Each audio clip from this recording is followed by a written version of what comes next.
No nagu näha, siis Eestist on meil saamas vangla ja kasiinokeskus Euroopas. Tulebki välja, et see on siis see Reformierakonna ja Eesti 200 pikk plaan Eestile. Aga ma olen mitu korda rääkinud, et Eestil oleks vaja, no eriti täna sellist uut suurt narratiivi, mille poole ühiselt püüelda, mis võiks olla selline Eesti Nokia, millega saaks Eesti eristuda. Et kas tõesti siis täna pole väärikamaid võimalusi kui see, et välismaalt tuua vange ja siis kasiinoärimeestele maksusoodustusi teha. Ja siis läbi selle ehitada sellist uut Euroopa vangla ja kasiinokeskuse kuvandit meie riigile. No rääkimata sellest, et see on ju potentsiaalne julgeolekurisk, rahapesurisk, seda on rahapesu andmebüroo juht välja toonud.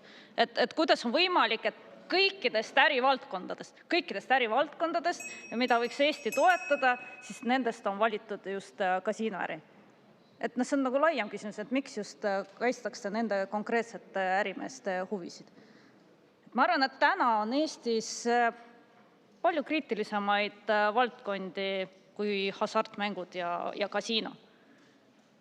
Meie tähelepanu peaks näiteks olema suunatud sellele, et säilitada maksutõusude ja kriiside alla kannatavate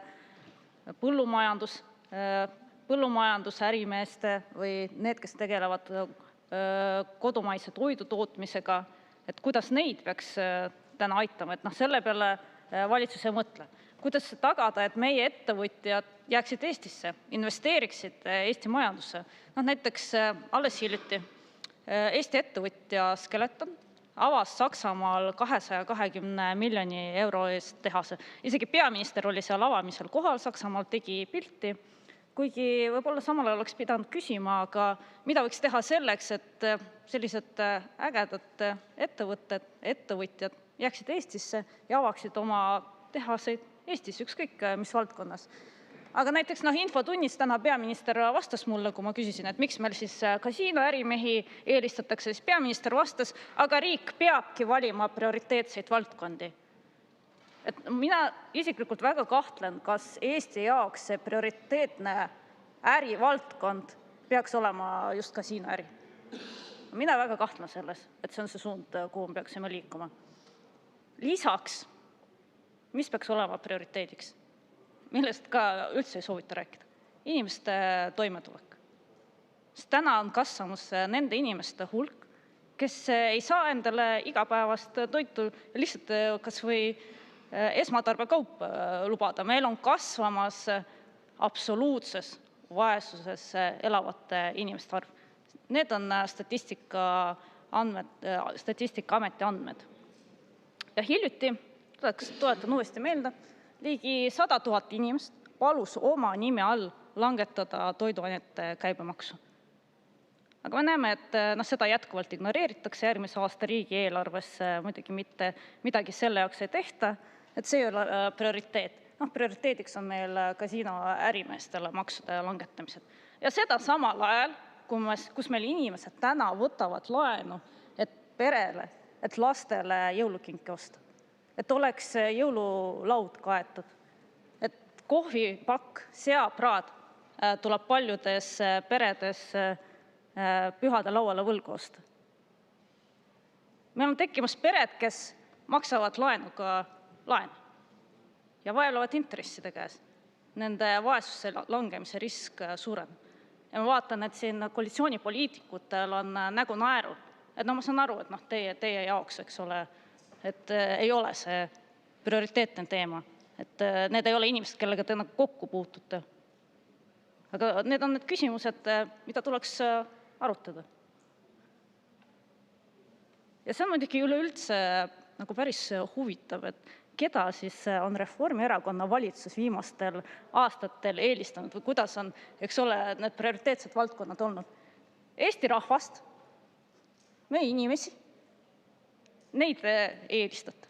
On eelistatud kõigepealt pankasid, välismaised pankasid, eks ole, neile ei ole soovitud teha mitte mingit lisapangamaksu, liigkasumimaksu, mida on viinud sisse paljud teised naaberriigid, kusjuures praegu teeb seda ka Poola. Aga nüüd lisaks pankadele on tekkinud uus nii-öelda lemmiklaps. Kasiinoärimehed, hasartmänguga seotud ärimehed ja ärid. Ja mis on nagu kõige võib-olla iroonilisem selle juures, et isegi selle kaughasartmängumaksuga, isegi sellega suutis valitsus tekitada tsirkuse. Selle maksutsirkuse nagu igas teises valdkonnas. Kõigepealt, eks ole, maksu tõsteti 5%-lt 6% peale, seejärel kavatseti tõsta 7%-ni, aga nüüd hoopis kavatsetakse iga aastaga kaupa igal aastal kuni 2029 seda 0,5% kaupa hoopis langetada. No ja muidugi nagu alati pole mitte mingit mõjuanalüüsi tehtud, nagu ka kõigi teiste maksumuudatuste puhul. Ja on täitsa võimalik, seda möönab isegi Rahandusministeerium, et selle muudatuse tulemusel mingit lisaraha eelarvesse juurde ei tule. No mis tuleb, eks ole, rahapesurisk kindlasti ja see, et meil tõesti neid kasiinosid on rohkem. Ehk tegelikult valitsusel puudub, see veel kord kinnitab, igasugune strateegiline majanduslik plaan ja terviknägemus. Et nende maksualaste tõmblemistega ei juhita ei majandust, ei juhita rahandust, vaid lihtsalt proovitakse kuidagigi jooksvalt parandada juba need tehtud vale otsuste ja maksutsirkuse tulemusel tekkinud puudujääk. Ja need ootamatud maksusoodustused täiesti juhuslikult valitud valdkondades, no me teame tegelikult, et need ei ole juhuslikult, aga ütleme nii, et nii-öelda juhuslikult valitud valdkondades ei aita kaasa Eesti majandusele, Eesti arengule kaasa, muidugi ei aita mitte kuidagi Eesti inimeste toimetulekule kaasa. Aga mis kõige olulisem, ei aita kaasa meie Eesti riigi kuvandile. See lihtsalt ei ole jätkusuutlik. Eesti kuvandiks ei tohi saada Euroopa vangla ja kasiinokeskus. No see pole lihtsalt see Eesti, mida me peaksime oma tulevikupõlvede jaoks ehitama. Aitäh!